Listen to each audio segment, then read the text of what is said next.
Australia has emerged as a key partner in supporting India's Gaganyaan and high-profile missions like Chandrayaan.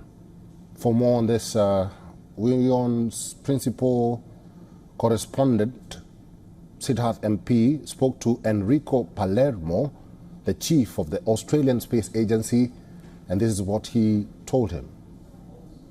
How is Australia supporting India's Gaganyaan mission, particularly with tracking support and communications? Yeah, we're absolutely honoured and inspired by India's Gaganyaan mission.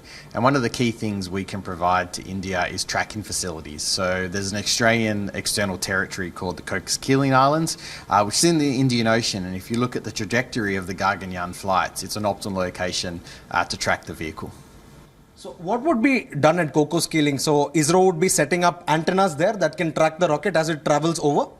Exactly. So ISRO has done some site surveys and are working with a project manager to set up facilities to do that.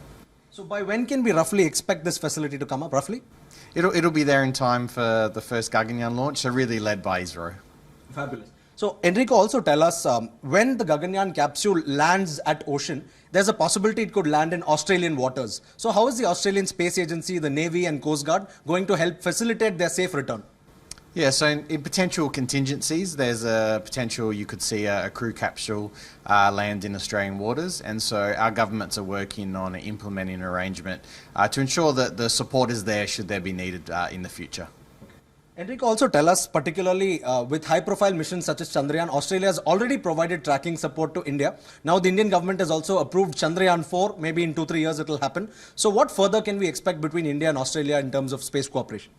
We draw so much inspiration from the landing of Pragyan on the moon, and when those first images came, they actually came through a tracking station in Western Australia to get that critical science, that critical imaging to the world. So we continue to expect to support India in those sorts of activities. And longer term, how can we partner in science and technology to support the goals of Gaganyaan and Chandrayaan? For all the latest news, download the WION app and subscribe to our YouTube channel.